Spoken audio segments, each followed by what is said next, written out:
Once I had a friendly stranger. She is looking at the door.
不好啊！有事儿吗？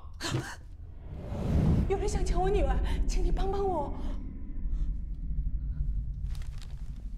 你放心，我这里很安全。刚好这里有一则新闻，上面说有一个老太太带着她的小孙子被一个很凶恶的男人追赶。小点声。然后一群好心的小区保安把那个男的给赶走了。你猜结果怎么样？ 结果那个男的才是孩子真正的父亲，而那个老太太是一个人贩子。你想说什么？我怎么知道这个小姑娘到底是不是你的女儿？她当然是我的女儿。这是我们俩的照片，我们俩的照片。 你再仔细看看照片上这个女人，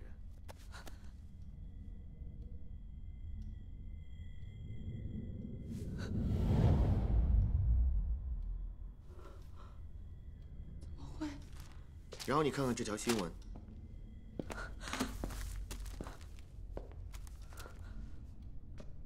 还记得吗？那是20年前的报纸。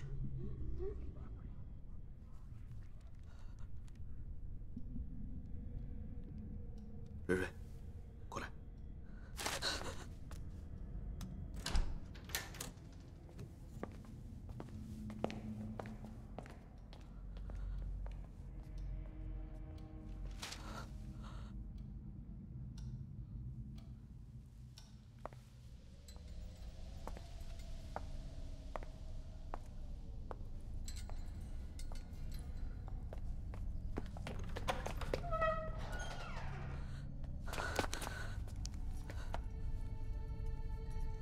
想起来了吗？她就是20年前的你。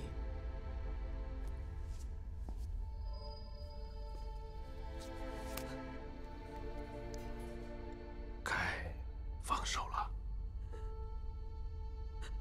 我们犯的错，就让我来承担吧。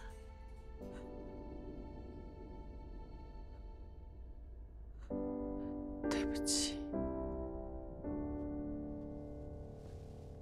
瑞瑞已经原谅那个过去的你了。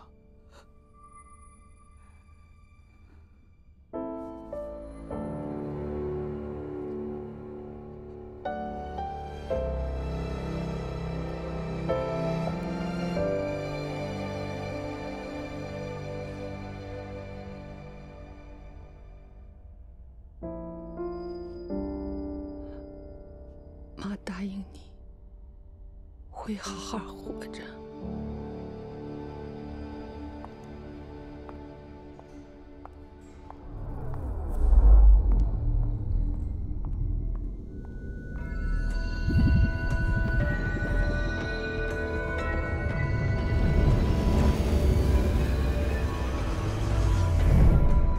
现在你听我数，1、2、3。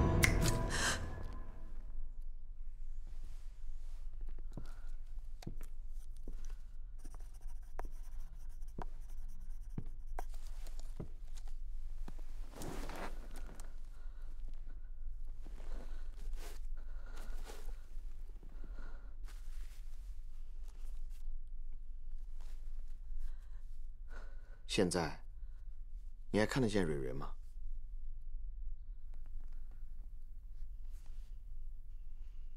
我想起来了，他已经走了。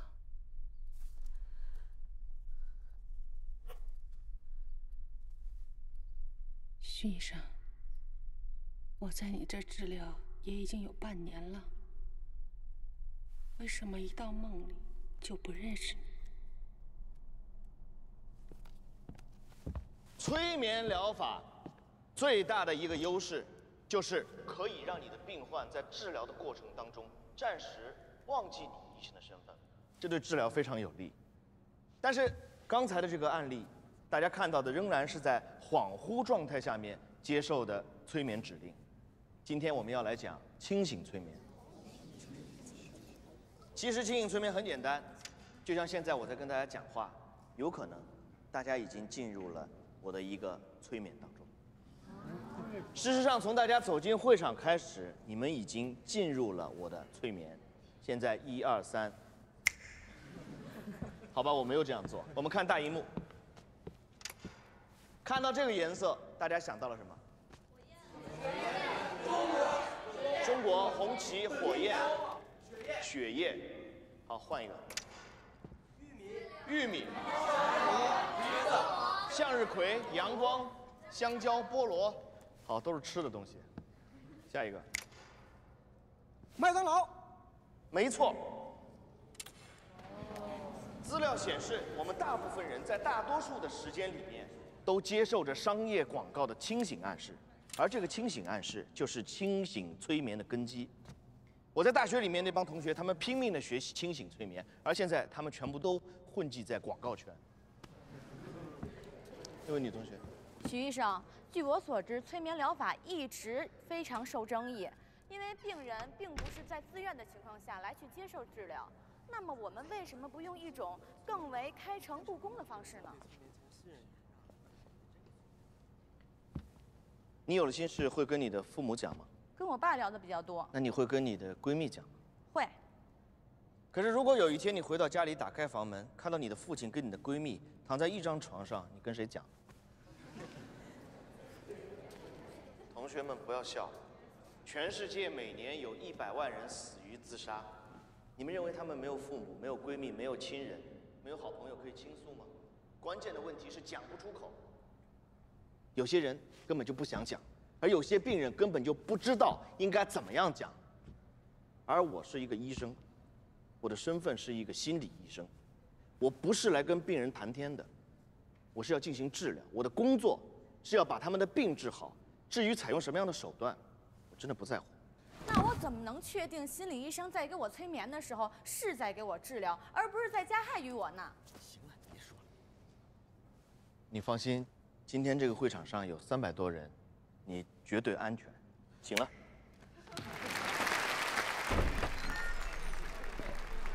刚才你讲得很好，可你还跟在学校的时候一样，脾气坏，讲话更坏。方教授，您今天来，不会是为了跟我说这些吧？我手里有份病案，比较特殊，想介绍给你。他叫任小妍，6岁的时候在本地的孤儿院被一对香港夫妇领养，现在定居在香港。几年以前出现了状况，找了很多医生都没有解决。他的养父母呢，跟你的师长关系很好，就找了我来帮忙。但我觉得你比我更适合。什么症状？听说过阴阳眼吗？妄想症啊！如果那么简单，我就不来找你了。在香港那边，我安排沈丽给他看过病。沈丽说，这个患者逻辑严密，交谈的时候几乎没有破绽，这点让他很意外。其实沈丽能拿到行医执照，我也很意外。你又来了。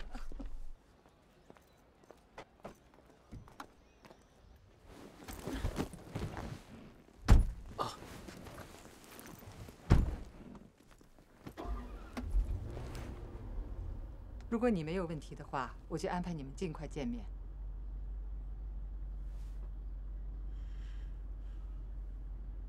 有问题？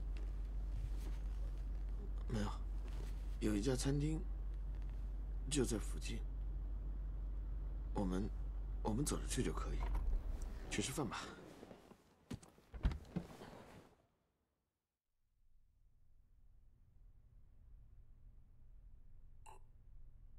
我小时候，我爸经常打我妈，所以只要我爸一喝醉从外面回来，我妈就会把我藏到衣柜里。医生，我不知道能不能跟你讲这件事情。现在，徐医生，你还看得见？啊，进来。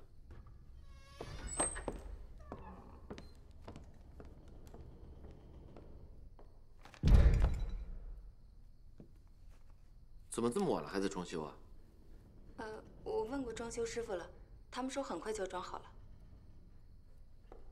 您的咖啡。你可以下班了。您今天还有一位病人呢。怎么还有啊？不是今天4个吗？他叫任小妍，是方教授介绍过来的，说是你知道。哦，我想起来了。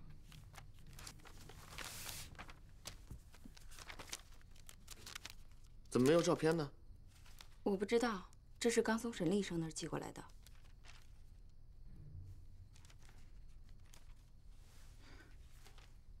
他已经在外面等了很久了。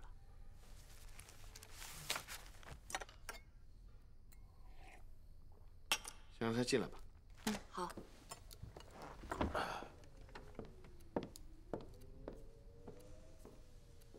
任小姐，可以进去了。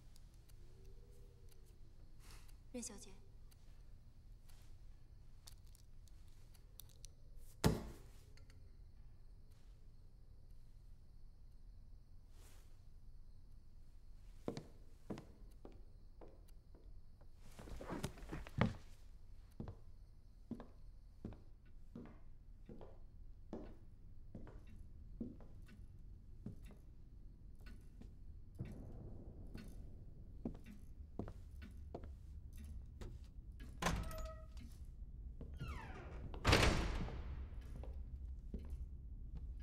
对不起，任小姐。嘘。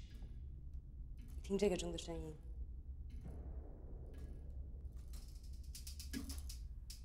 他的声音有问题。啊，可能是机械故障，我明天让人来修。哦，我懂了。他走慢了。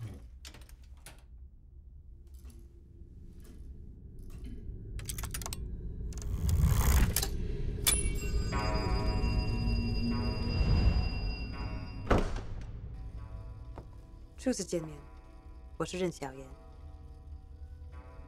你好，请跟我来。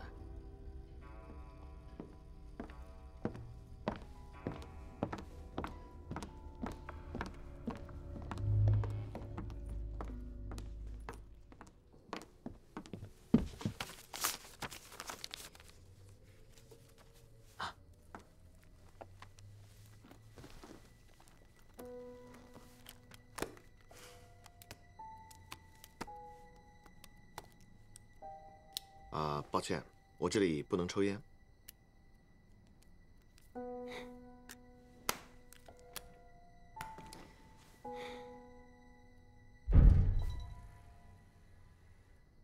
你等我一会儿，我马上回来。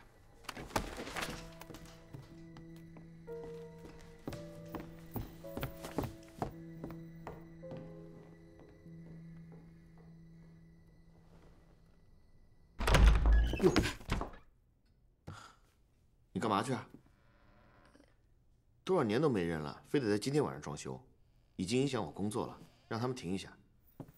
啊，好。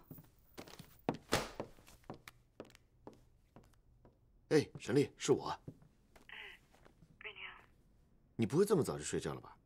啊，我刚刚哄完小宝睡觉，怎么了？哎，有一个病例是从你那儿过来的，名字叫做任小妍，你有印象吗？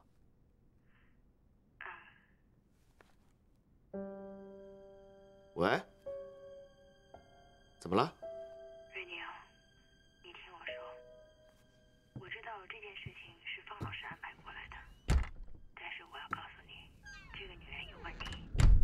任小姐，气色看起来不错哦。最近睡得好吗？其实不太好，偶尔会失眠。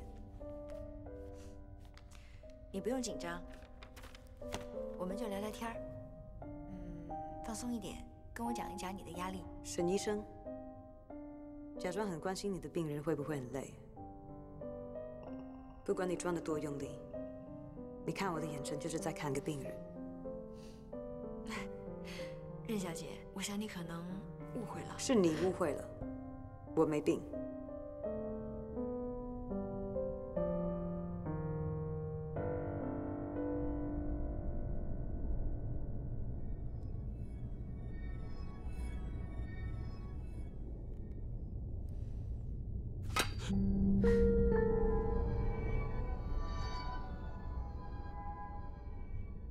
沈医生，你知道吗？每一个被遗弃的小孩，都会不顾一切的去寻找自己的父母。一旦找到，就再也不会放手了。会不会是你太敏感了？我在生小宝之前，医院有一台做过引产手术，可是我就很奇怪，他怎么会知道这件事儿？我觉得他可能在你身上发现了一些细节吧，或者他根本就是在说他自己。他自己本身不就是个孤儿吗？我不想再追究了，不过这么多医生都拿他没办法，我劝你还是别碰了。啊，放心吧，我会有分寸的。打扰了啊，再见。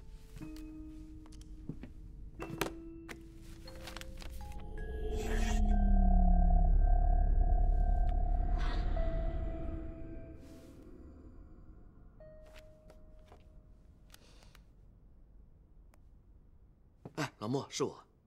哎，我突然想起来，你曾经跟我说过，你的姐夫以前是在儿童福利院工作的，是吧？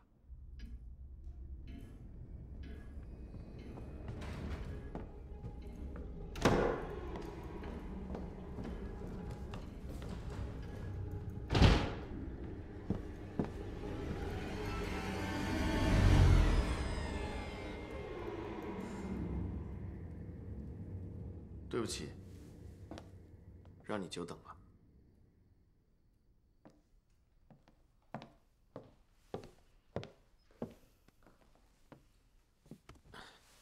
温小姐，我没病。你很敏感。如果你也看到我所看到的，你也会很敏感。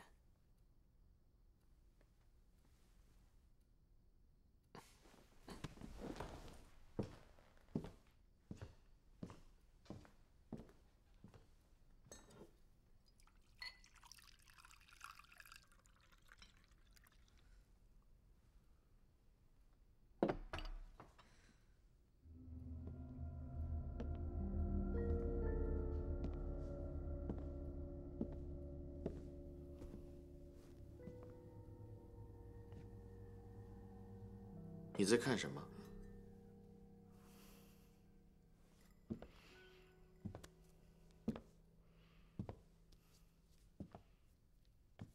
愿意跟我聊聊你的事情吗？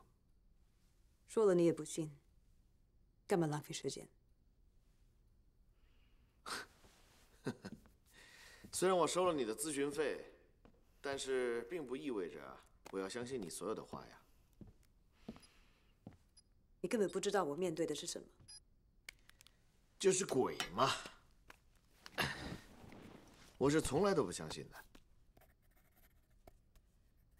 所以你也当我是疯的？你跟他们都一样。不，我比他们贵多了。不过，既然我把时间卖给你，你也可以试着说服我。有的时候，聪明的谎言比真相更可信。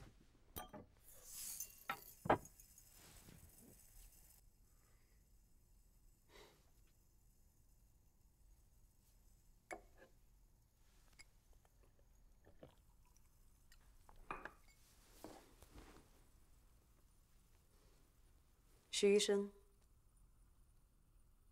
你睡觉的时候有听过天花板传来的弹珠声吗？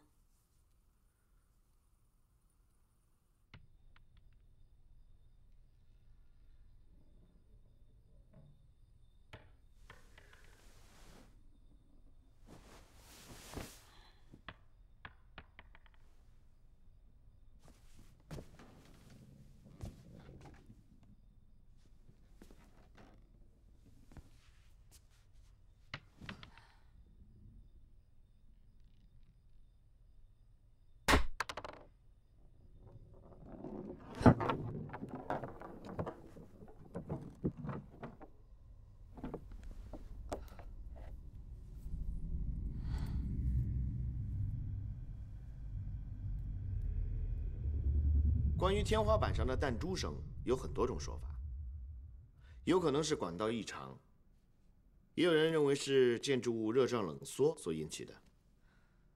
我觉得你至少应该把故事听完。请继续。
喂，小妍姐，张伯伯呢？张伯伯，上面那……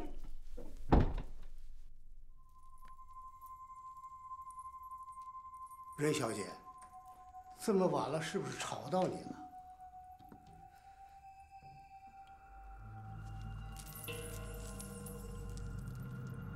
可是我那天看到……今天早晨，我就看见他躺在了地板上。医生说，他得了是脑溢血。小妍姐，你能不能消停消停啊？不是爸，我妈把房产证、私章、存折都藏起来了，不找出来不行啊。哎，不是，不知道，明天怎么去办事？人家要要，今天必须得找。床底下有找过吗？找过了，该找的地方都找了，没有啊。那我不打扰了。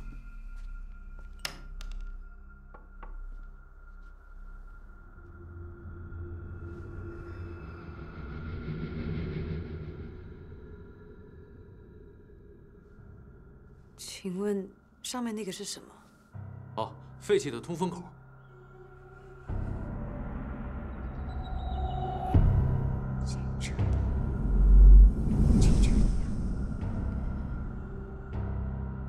我觉得你们要找的东西，可能在上面。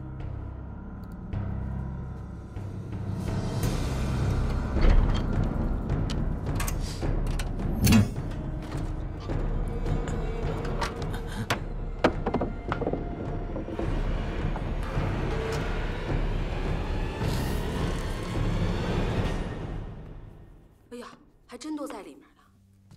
你看，户册、房产证、我妈的私章，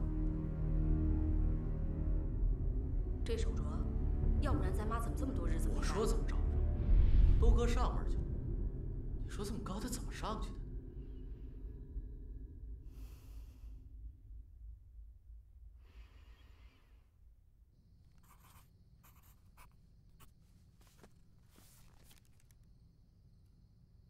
你楼下那个夹层得有多高，才能藏下一个人呢？我有说过我看到的是人吗？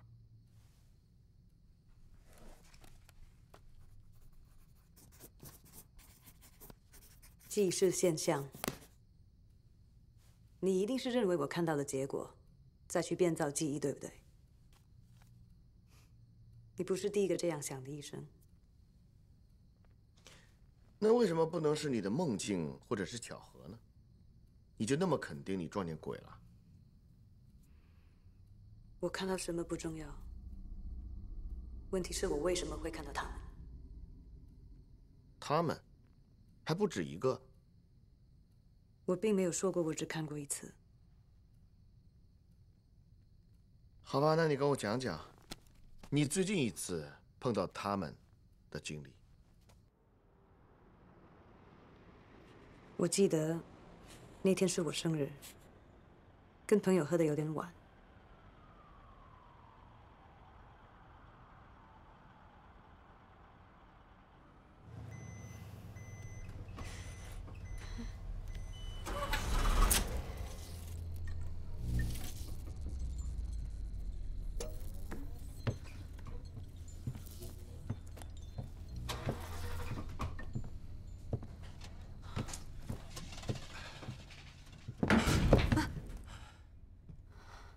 师傅怎么了？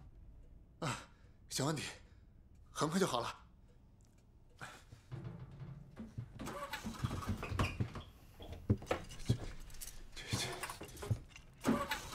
其实我家就在前面，我走几步就好了。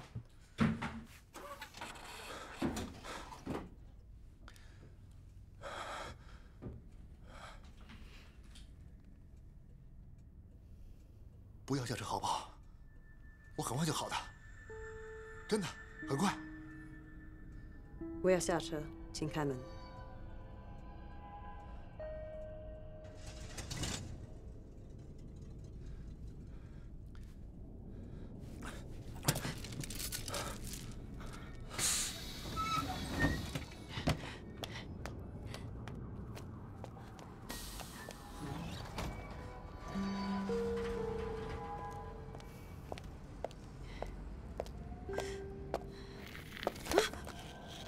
对不起，你没事吧？小妹妹，你有没有受伤啊？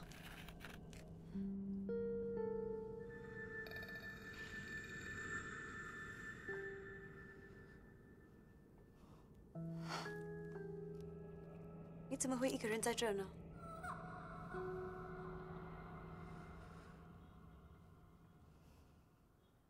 你爸爸妈妈呢？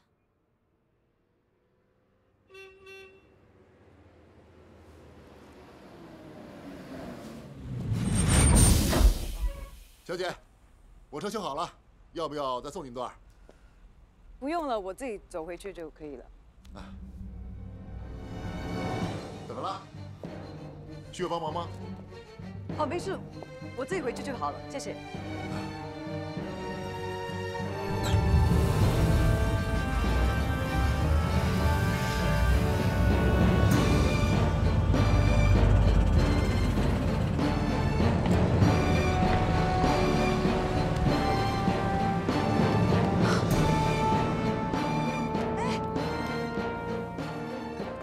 你刚才说的公车车牌号码是多少？凤 A84N16。记得很熟吗？你以为我是编的？如果你也碰到跟我一样的事，你也会记得很熟。任小姐，你知道什么是蒙太奇吗？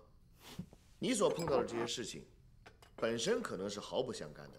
只是因为它们发生在同样的一个时段内，所以在你的脑子里，你把它们像电影画面一样剪接到了一起，它们之间才彼此产生了关联。你觉得那个司机奇怪，很有可能是因为他真的急着要回家，而那个小女孩，可能是你在跟司机说话的时候，她自己上了车，或者她本来就在车上。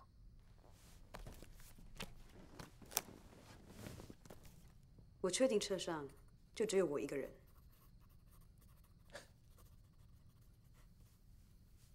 别写个不停好不好？你是我看过这么多心理医生中耐心最差的。你看过很多心理医生吗？比你想象的多。由此可见，光有耐心是不够的。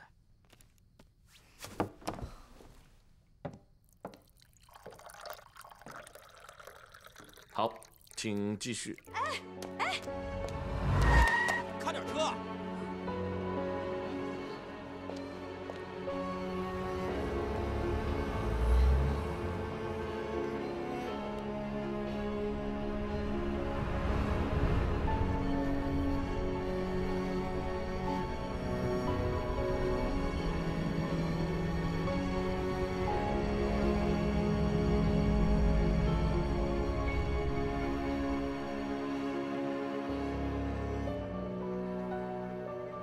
你是说，那个公车司机就是肇事凶手是吧？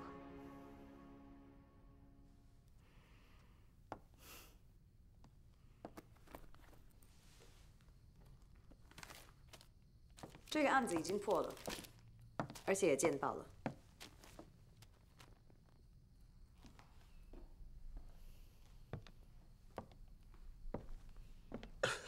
那我怎么知道你不是看了这篇报道才编的这个故事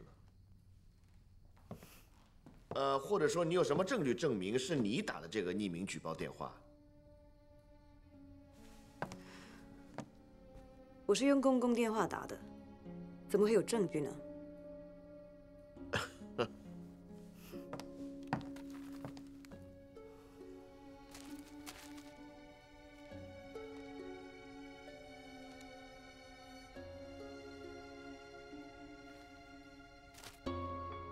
这个故事没有鬼也成立。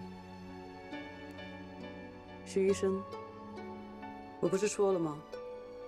我看到什么不重要，问题是我为什么会看到他们？任小姐，我们来聊聊你自己的事情吧，如果你不介意的话。我介意。你跟你养父母的关系怎么样？关你什么事？他们到处带你看心理医生，你早就产生了逆反，所以你对我充满了敌意，是吧？你太自以为是了吧？我知道你到我这儿来不是为了解决问题，而是为了让他们安心的。但是对不起，我从来不允许我的病人在进来和出去的时候是一个样子的，必要的时候会采取极端的疗法。所以要不然你自己说出实话，要不然我让你说出实话。原来你是这样对待你的病人的。该怎么样对待我的病人，我心里面很清楚。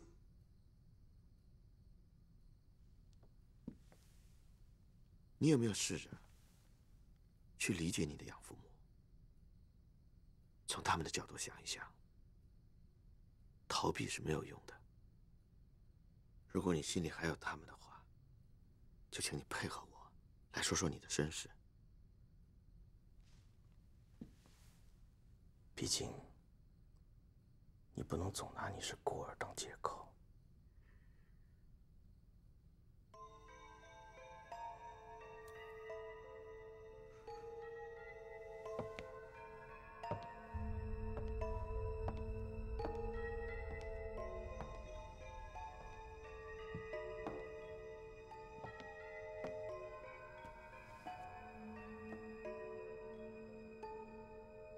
在我4岁那年，我亲生父母带我去游乐园。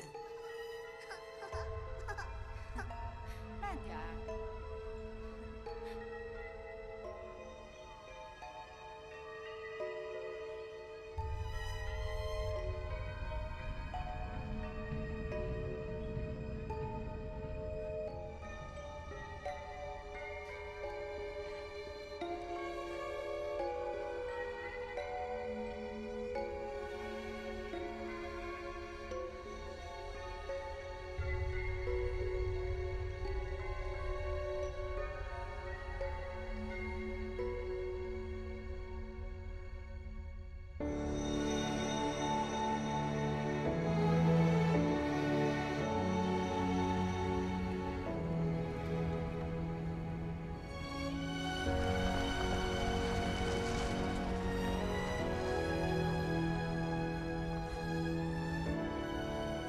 我永远都会记得那一地的红花和漫天的飞絮。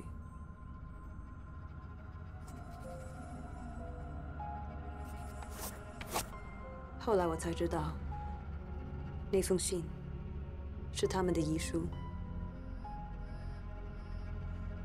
那遗书上都写了些什么呢？他们欠了很多钱，走投无路。所以你觉得自己被他们遗弃了？这怎么算是遗弃啊？他们是爱我才把我留下来的。你还记得你亲生父母的姓名吗？我爸爸叫任建国，我妈妈叫何琴。姓任？你没有跟着你养父姓吗？他们想过给我改名字，可是我一直不同意，后来就不了了之了。那你还记得你小的时候住在哪里吗？南都，我曾经回去过，可是什么线索、什么出生记录都没有。哦，这么说你是南方人。你父母的经济上出现了问题，然后他们大老远把你从南方带到了北方，就是为了遗弃你。进来。不好意思，打扰一下，莫先生传过来的。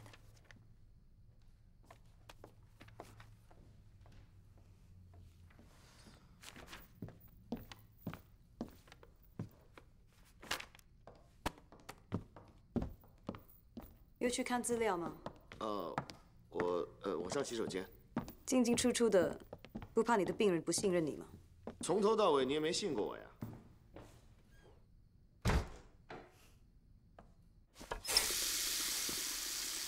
哎，老莫，是我，资料我已经收到了。有什么发现啊？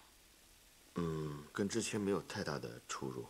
我打给你就是想问你一下，你知不知道有什么植物会在3月份飘柳絮的时候落下红颜色的花儿，或者是什么红叶子？我觉得你说的有点像木棉，但那是南方才有的花。我们北方没有啊。哎，那南都会不会有呢？当然有，木棉花是南都的市花。啊？哦。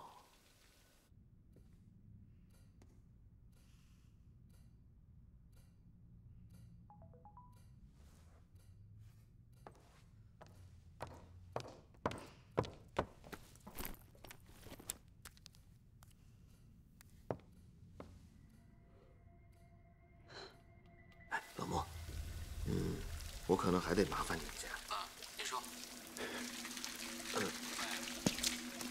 喂，珍妮啊，怎么了？回头把资料传给我。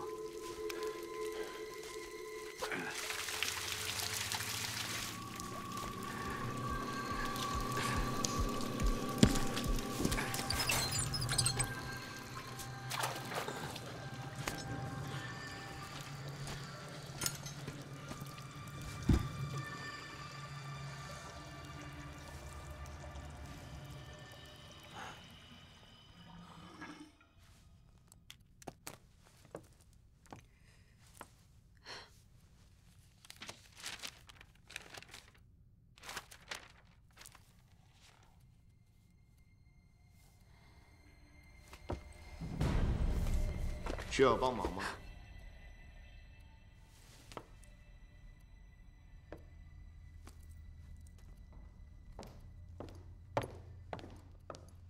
我们还是回到刚才的话题，来聊一聊你的养父母吧。你跟他们的关系怎么样？还不错，他们对我一直都很好。可是我就是心里放不下。你怕跟他们的关系太好了，就会觉得对不起亲生父母。可是你有没有想过，故事存在着另外一种可能性？最关键，你到底想知道真相，还是想知道你认为的真相？你什么意思？如果你能够信任我的话，我希望你能多给我一些配合。怎么配合？听说过催眠疗法吗？其实你大可不必紧张。首先放轻松，然后调整一下自己的呼吸，把注意力放在我的这块怀表上。你用眼睛盯着它。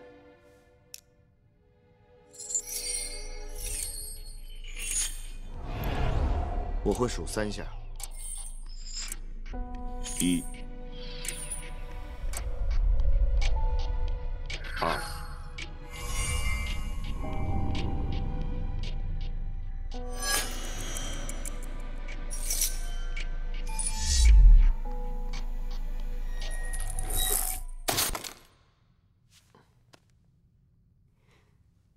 我已经被催眠了吗3。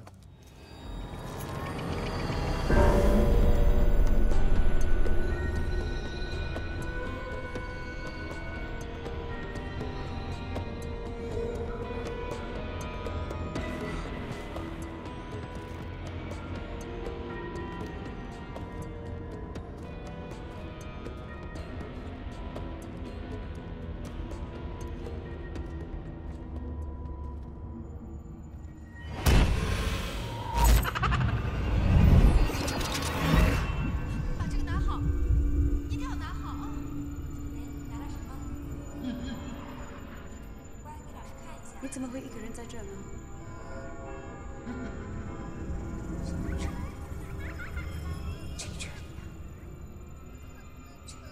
小妹妹，你有没有受伤啊？你爸爸妈妈呢？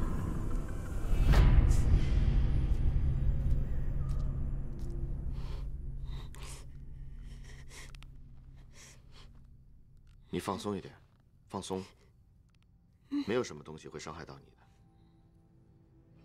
很好。你有没有看到一扇门？门背后就有你想要的答案。现在慢慢把它打开。我不敢打开它。放心，你绝对安全。你告诉我，那扇门是什么样子的？很老，很旧。我好像以前见过它。不要害怕，把门打开。告诉我门背后是什么？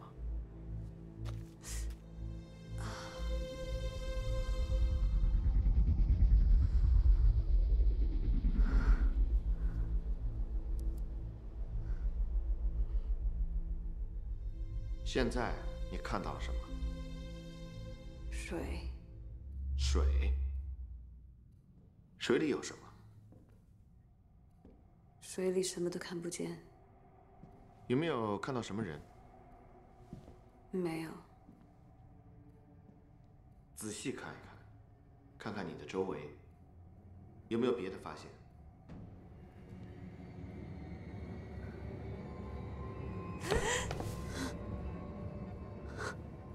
对不起。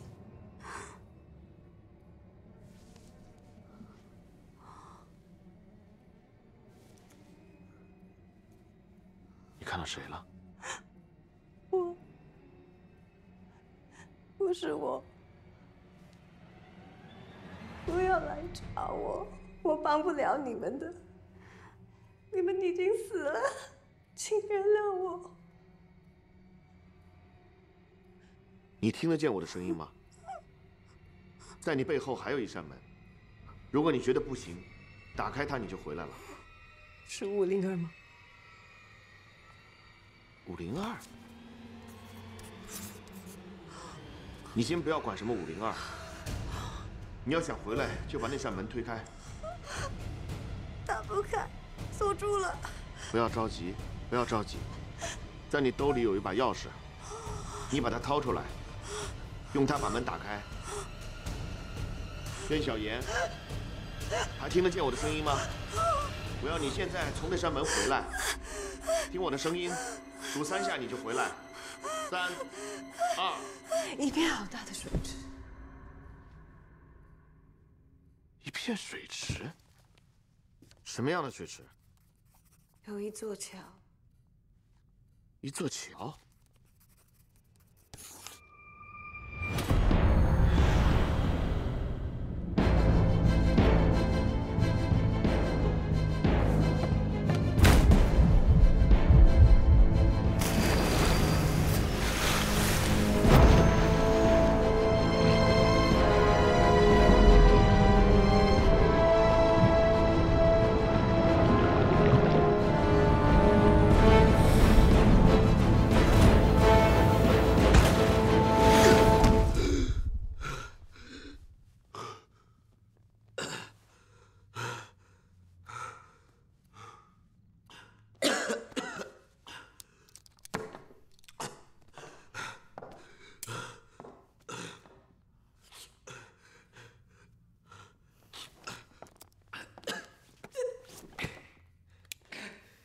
徐医生能在工作的时候睡着，真是够专业。你到底在搞什么鬼？没有啊。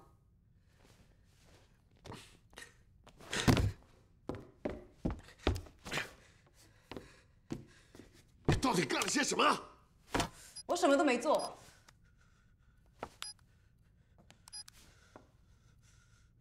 你把录音给洗了？你为什么不相信我？相信你什么？相信我说的话，相信我真的能看得到。够了！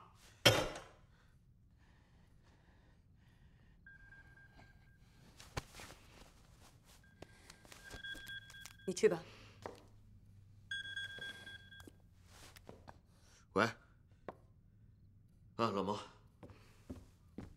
你等会儿，我看一下。艾米，资料呢？啊。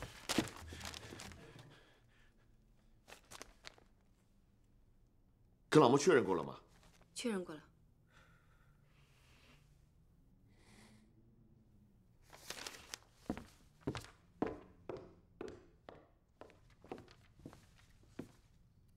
查到什么了？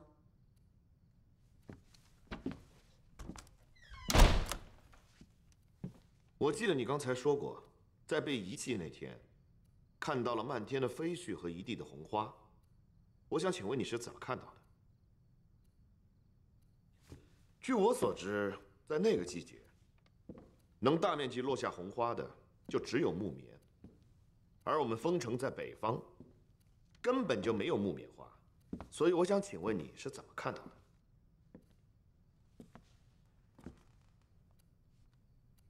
任小妍，我现在可以很明确地告诉你，你是被任建国夫妇所遗弃的。我说了几次，他们不是遗弃我的。对不起，他们不是你的亲生父母，他们是你的第一任养父母，这是你的被领养证明，上面清清楚楚写着，在1978年5月28日。任建国夫妇在南都的3月草孤儿院领养了你。胡说！你不记得，是因为那个时候你连2岁都没有到。任小妍，你是一个孤儿，你没有父母，你没有名字，你没有出生记录。不要再说这种话了，我父母都已经过世了。可其实他们还活着，而且他们在遗弃你之后又生了一个儿子。怎么可能？我要你仔细看看。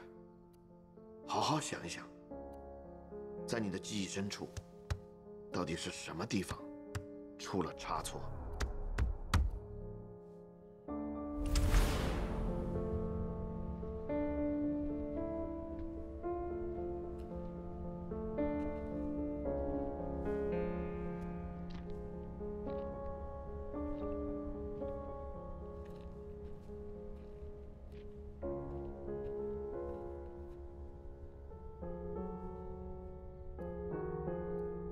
其实答案就在你记忆深处，我要你把它找出来。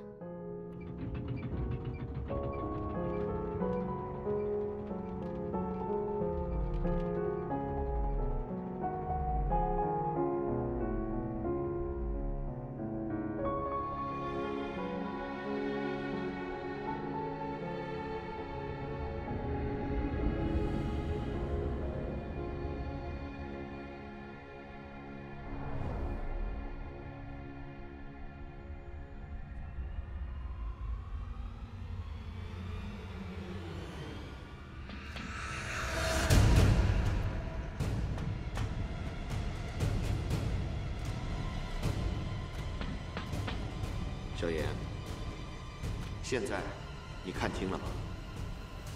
你所害怕面对的是你真正的过去。你从没有过父母，并且你曾经被收养过2次。你可以醒过来了。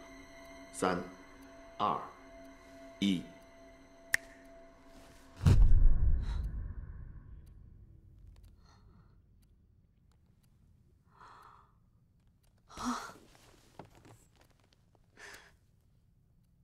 你想起来了吗？可是我明明记得地上有红花的。那是你第一次被你真正的亲生父母遗弃那天的情景。因为那个时候你实在太小了，所以那个印象一直留在你的意识深处，而你一直认为任建国夫妇就是你的亲生父母，所以2个记忆发生了重叠。一定是哪里弄错了。你在记忆里一直刻意忽略了一个事实，就是何琴在那个时候其实已经怀孕了。为什么他们要假装自杀呢？因为你是被领养的，遗弃你是要承担法律责任的。资料显示，在你9岁那一年，他们已经被警方发现了，是因为你现在的养父母不愿意放弃你，所以才隐瞒了事实。你有没有发现，你所说的故事都跟你的身世有关。玻璃弹珠和父母走散的小女孩。恩小姐，从现在开始，你不要再说谎了，好吗？你凭什么说我在说谎？你的生日是3月3号吧？你怎么知道？你刚才说，遇见小女孩那天是你生日。隔天，你打了匿名举报电话，再隔天新闻见报，你刚才给我那张报纸是3月5号的，所以你的生日是3月3号。可其实你是个孤儿，你都不知道你是哪一年生的，怎么可能知道你是几月几号？就是3月3号生日。我不想跟你争辩。那么你的未婚夫是怎么回事？什么未婚夫？从进门到现在，你的右手一直在摸你的左手中指，6次了。你虽然把你的订婚戒指摘了，但是你的习惯动作并没有改变。你是不是害怕我提到你的未婚夫？你到底想隐瞒什么？他怎么了？能说说吗？没什么好说的。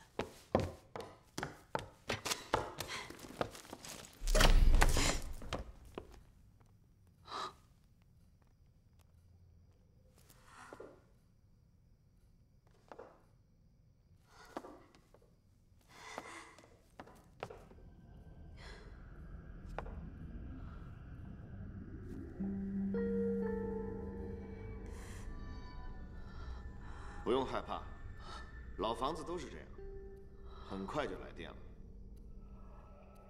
我能借你根烟抽。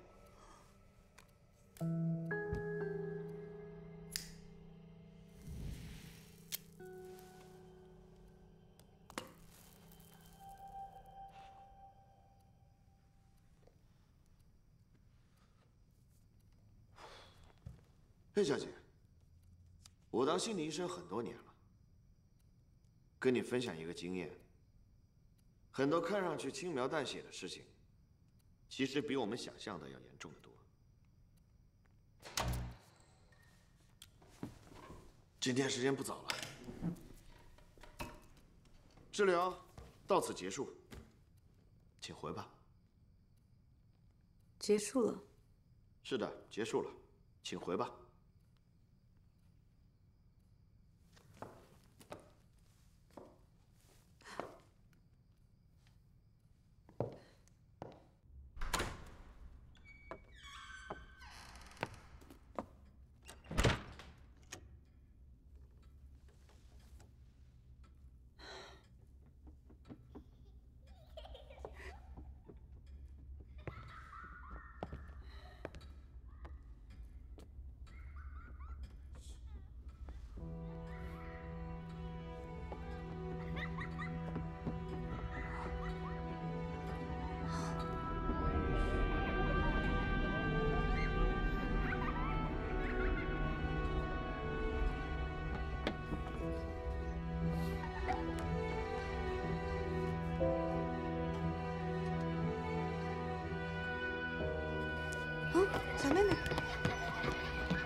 学习怎么样？还不错。我听说了，你大学这几年全用的是自己的奖学金，真了不起。你现在又读研，这么忙，还知道回来看我们，哎呀，真是让我欣慰啊！林院长，别这么说，这里曾经是我的家，你也是我的家人啊。他们是什么人呢？小朋友好。他们呀，就是我们那些志愿者，经常给我们送些物品来。教一个。他叫骆雨松，是在你走后才来到这个孤儿院的。不过，他一直没被领养，是在咱们孤儿院长大的。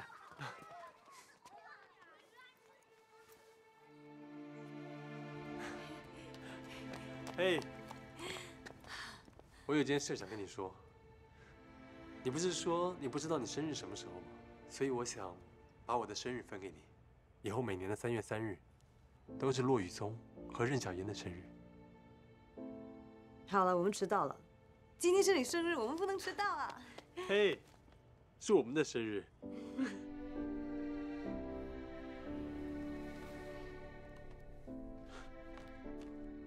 我还是很感谢孤儿院给我安定的生活，它让我领悟到，亲人有2种，一种是天生的，一种是后天经过努力、付出得到的。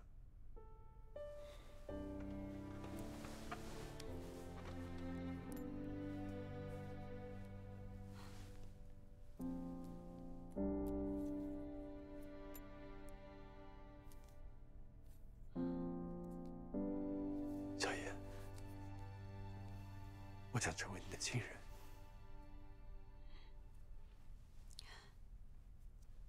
你答应我，永远都不要离开我。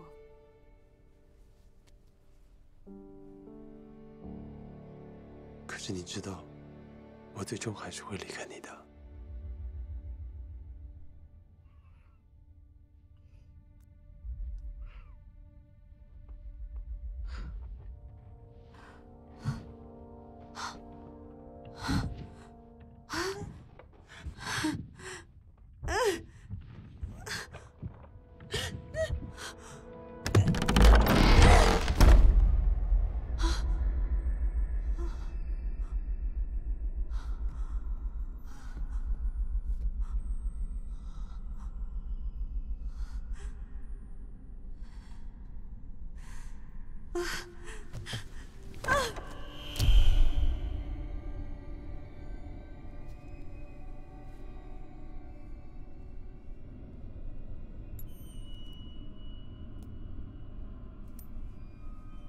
小妍，我为什么会死？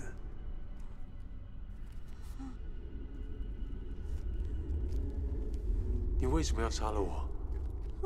不是我，不是我，真的不是我，真的不是我。那你告诉我是谁？是谁？到底是谁杀了我？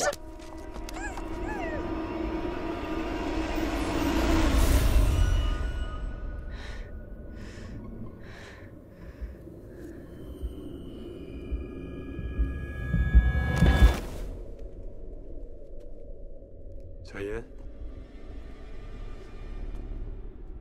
任小妍，任小妍，任小妍，你到底看到了什么？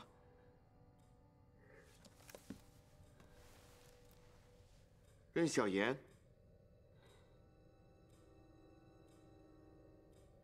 任小妍，你未婚夫是怎么死的？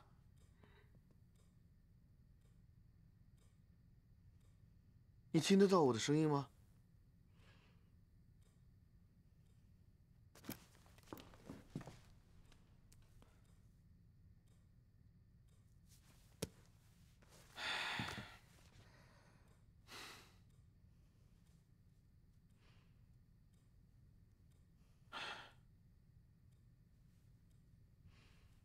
好吧，我数3下，你就回到现实。3、2、1。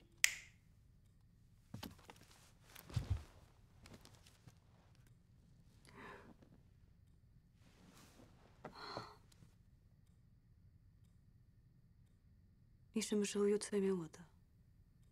你得告诉我你的未婚夫是怎么死的，我才能知道怎么帮你啊。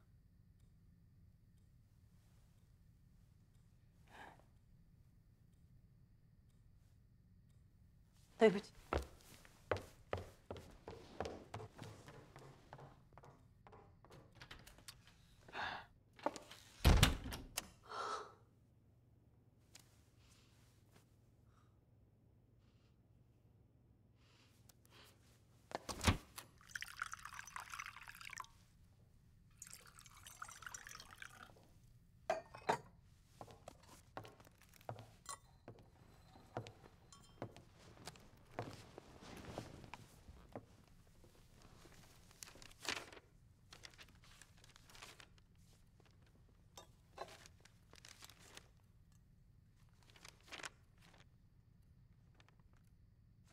车祸？什么？是车祸。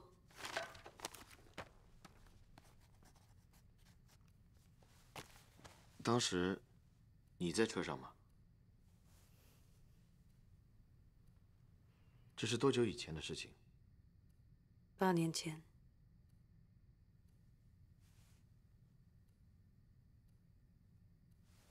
能跟我详细的说一说吗？真的没办法。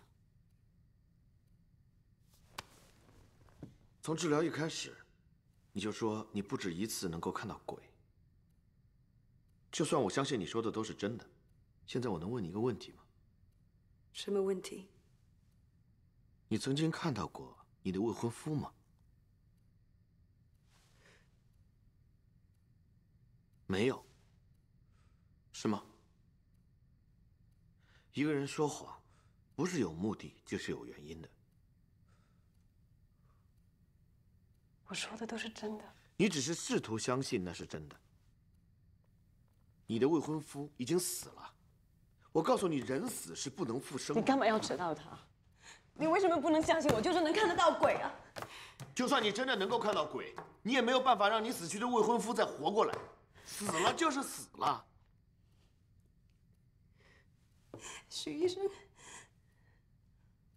我知道你很聪明，你很自信，你可以把所有不合理的事情说成是我的幻觉，或者是我在做梦。也许我真的疯了，可是我并不笨。你能不能就相信我一次？我可以相信你，你给我证据，我不要听故事。这都不是故事。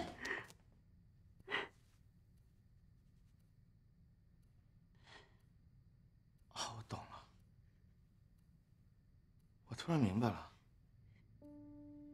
就算你知道能看见鬼是一种病，你也不希望这种病被治好，对不对？因为你希望再次见到你的未婚夫。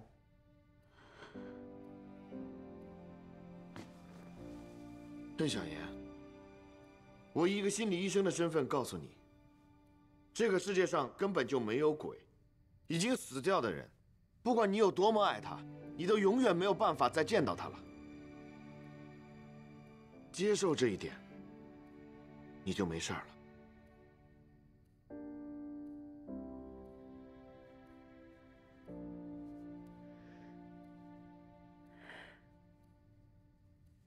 许医生，你几乎说服了我。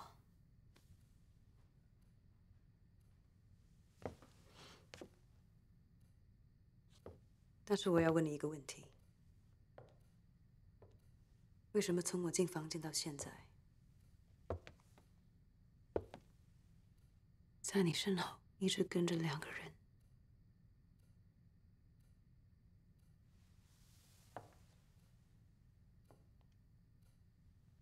不要再给我装神弄鬼了。今天的治疗到此结束，我真不知道为什么跟你浪费时间。他们一男一女，女的头发披肩，瓜子脸，眼睛好像能把人看透；男的短发单眼皮，感觉不太爱说话。你认识他们吗？我不知道你在说什么，我也不知道你想要干什么。他们说你的生日是12月28号。谁都可以查到我的生日。你不说你看到2个人吗？他们在哪里啊？在哪儿呢？我不是说了吗？我在意的不是我能不能看到他们，我在意的是他们找我到底要干什么。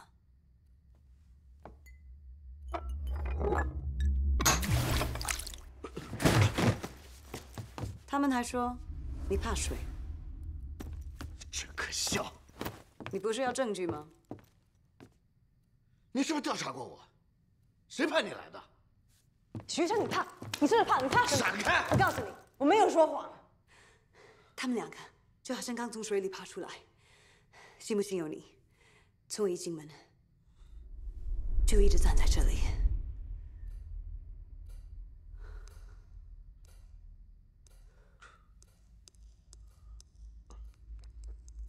你看，他们身上的水都滴到你的肩膀上了。够了！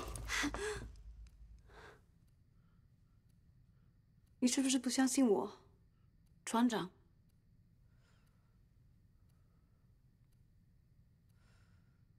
你怎么会知道这个名字的？船长，船长。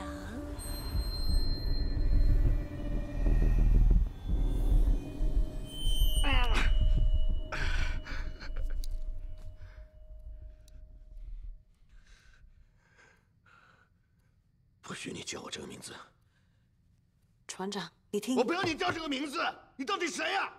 那个男的说，就算你再后悔也挽回不了什么，他再也不想听到你说对不起啊。我不要听你说这些，我不要听你说这些乱七八糟的。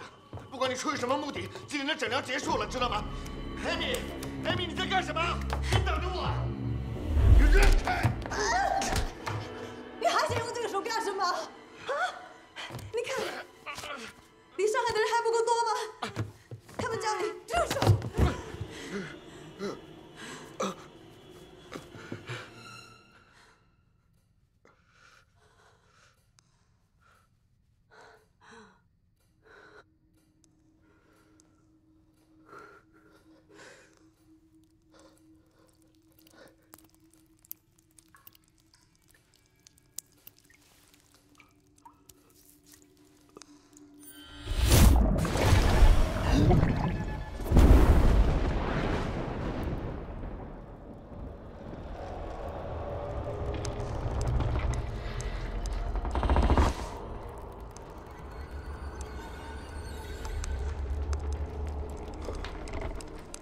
那女的说，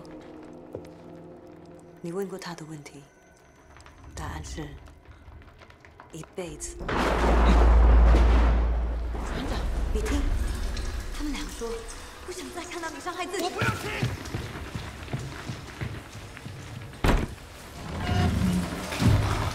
你仔细想一想我说过的故事：车祸、司机、死者医院、水。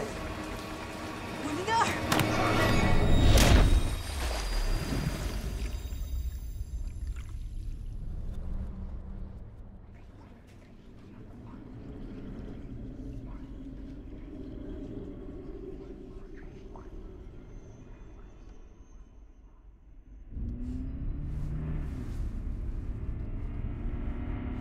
看你把人关的。哎，你别啊！你看前面好吗？我没事儿，我挺好的。什么呀？你放心吧，闭上了。没有。哎呀，你的手握好方向盘。我没事儿，我没有喝多，你看。你别开玩笑了，你在开车呢。啊！哎呀，你别弄他了，真是的。哎，你醒醒！啊！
你说一个人说谎，不是有原因就是有目的。那你说谎的目的，是为了掩饰什么呢？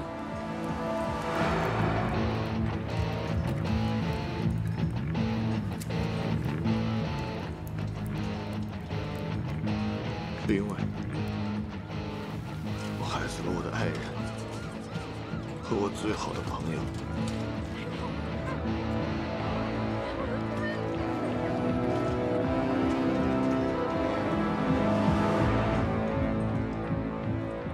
是我的错，是我害死了他们，是我的错。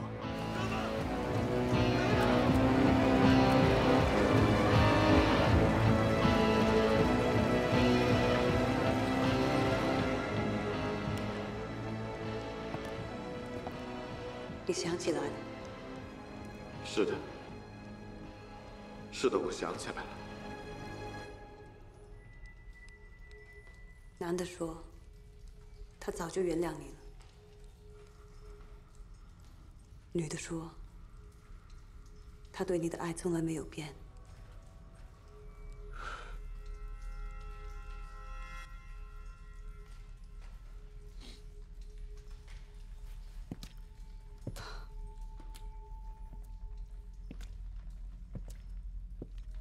现在，你相信我的话了吗？我相信，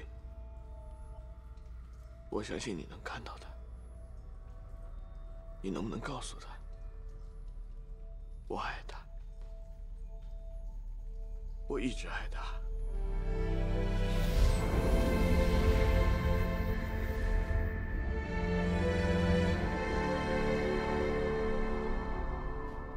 他都听到了。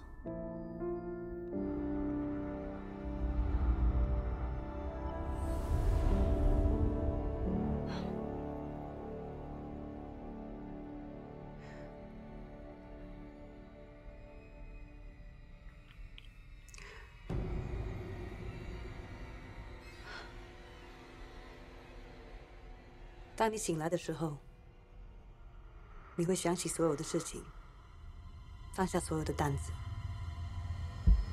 3、2、1。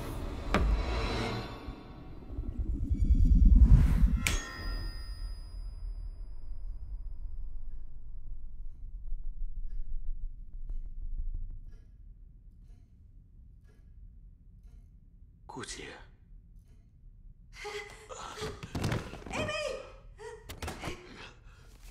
瑞宁，Amy，卫生交给我吧。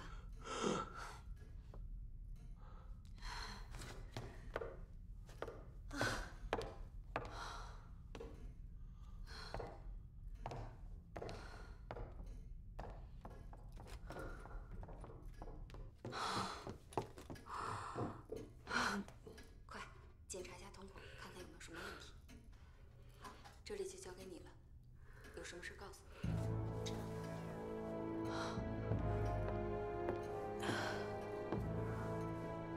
顾医生，辛苦了，他们在楼上等你呢。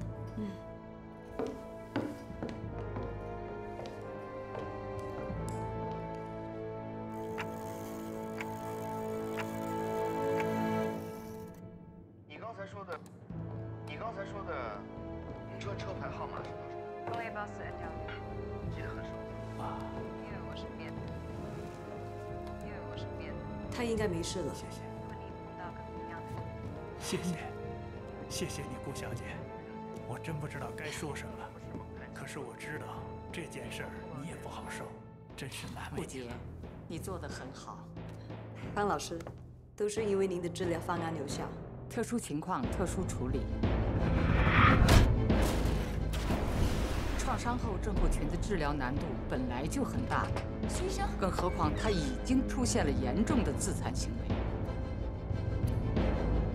徐医生，徐医生，徐医生，徐医生，啊！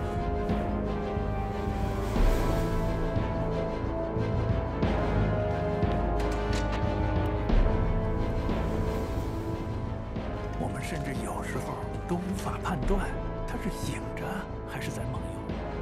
方教授，我们实在是无计可施了。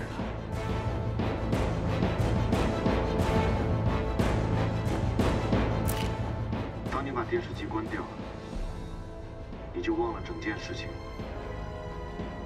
继续工作。当初，他以自己的学识，让所有的人，包括他自己，都觉得他康复。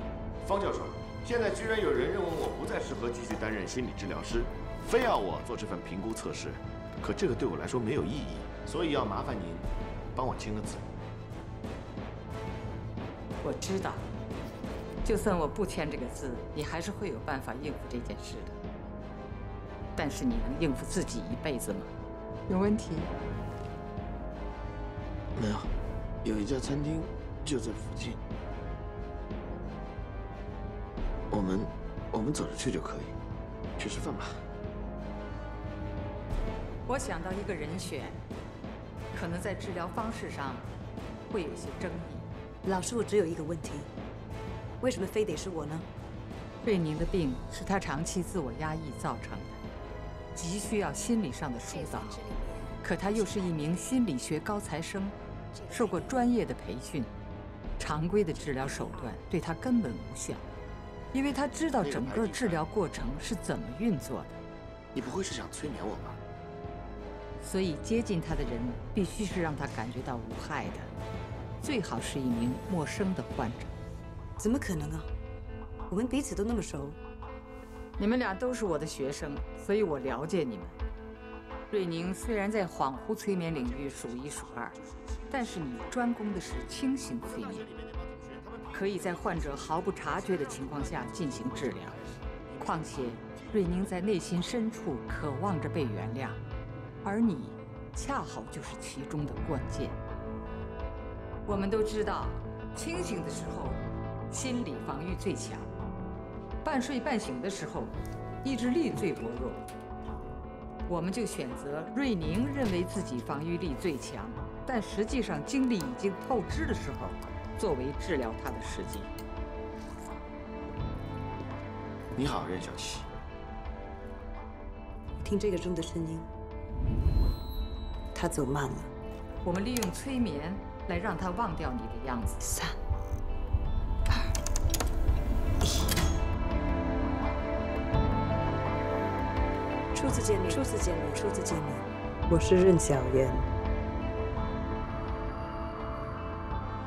还好，瑞宁不知道顾杰的曾用名叫任小妍。催眠疗法最大的一个优势，就是可以在整个治疗过程当中，让你的病患暂时忘却掉你医生的身份。最困难的是，我们既要让瑞宁面对自己的病症，又要进行得了无痕迹。所以，当他试图对你进行催眠治疗的时候，你一定不能抗拒。当然，在这个过程中还需要艾米的配合，她会帮忙掩饰你的身份。艾米，资料。告诉我门背后是什么？3、2、1，一片好大的水池。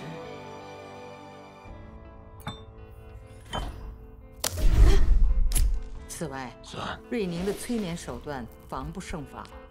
他曾经在同一次治疗中对病人实施了3次催眠，所以我们必须要有所防范。现在看着我的手背。你为什么要杀我？如果他试图要让你说出暴露你身份的事，我设置的触发点就会起作用。是谁？真的不是我。你就会看到我。你是？现在，请你仔细地想一下，你为什么会在这里？3、2、1。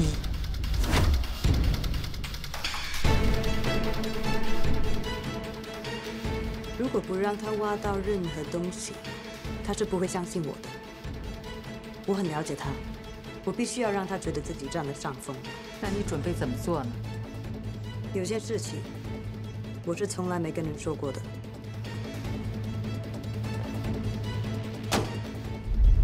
贾宾利，我已经准备好了，你就把这个故事讲给他听吧。我还是要提醒你一句，这个女人有点问题。我知道了，我会有分寸的。她那么聪明，你确定她会相信这份病历上写的这些吗？我就是要她不相信。可其实你是个孤儿。我就是3月3号生日。你未婚夫是怎么回事？你为什么不能相信我就是能看得到鬼啊？问题是我为什么会看到他们？要想打破他的心理防线，就要彻底瓦解他的自信心，将他已经形成的固有的认知观念彻底推翻。当他的自信心崩溃了，他就会露出破绽。这个时候，顾杰说什么就是什么了。在你身后，一直跟着2个人，3、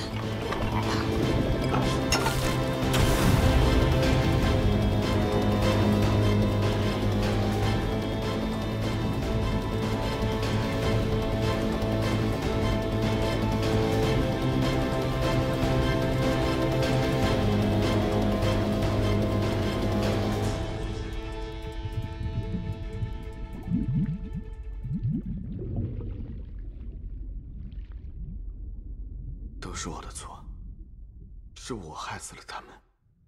现在，你相信我的话了吗？我相信，我相信你能见到他。你能不能告诉他，我爱他？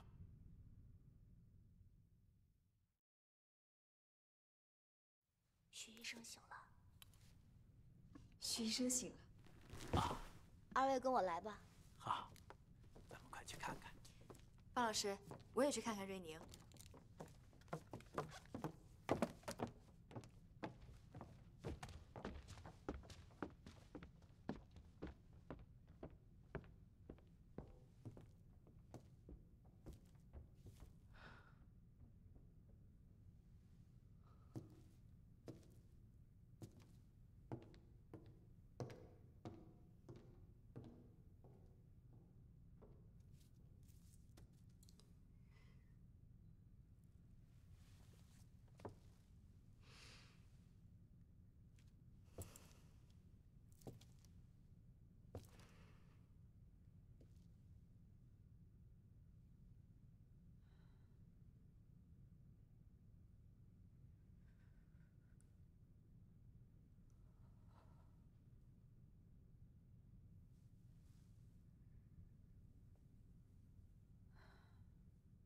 Cheers！ 各位朋友，不好意思打搅一下，今天呢，我们有一位朋友过生日，他现在想上台为大家表演一个节目，我们用掌声欢迎一下，好不好？不要！哎，你上不上？你不上来，我唱了。别！快快快快！哇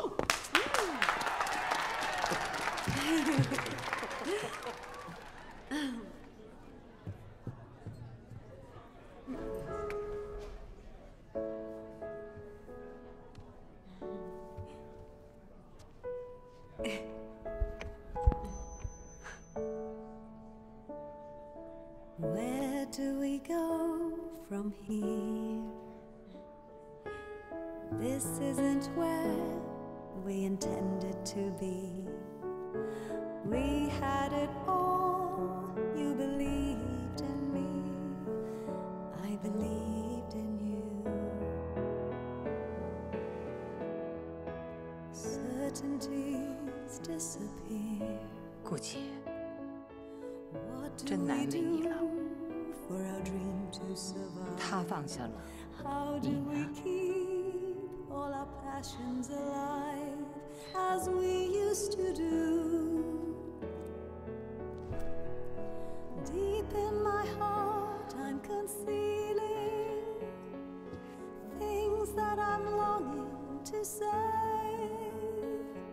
Scared to confess what I'm feeling. 哎呀，我们会把它好好照顾好的，对吧？我去帮你们喝那么多不准开车。哎，你就别管我们了。 你赶紧去吧。 You must love me.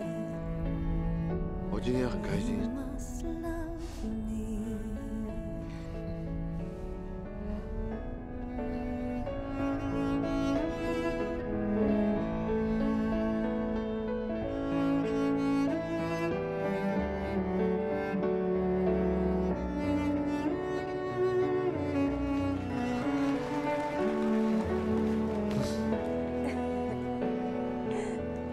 进来。Why are you at my side? How can I be any use to you now? Give me a chance and I'll let you see how nothing has changed. Deep in my heart I'm concealing things that I'm longing to say, scared to confess what I'm feeling, frightened you'll slip away. You must love me. You must love me. You must love me.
你知道吗？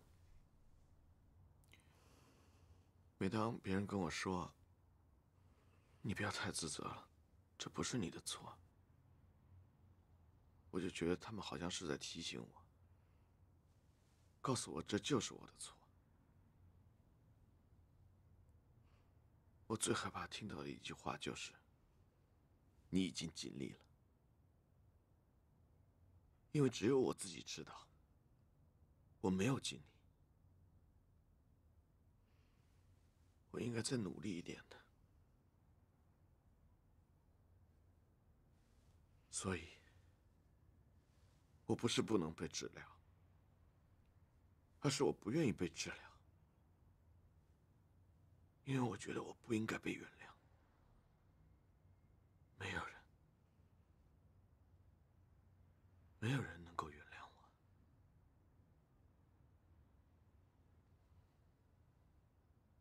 你说的对，没有人能原谅你，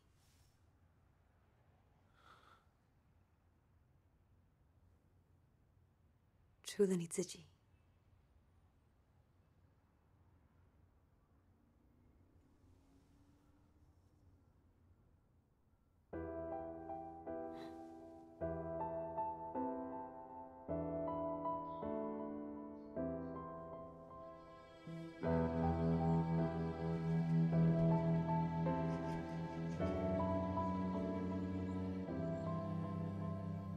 重复最荒谬的咒语，容忍最折磨的治愈。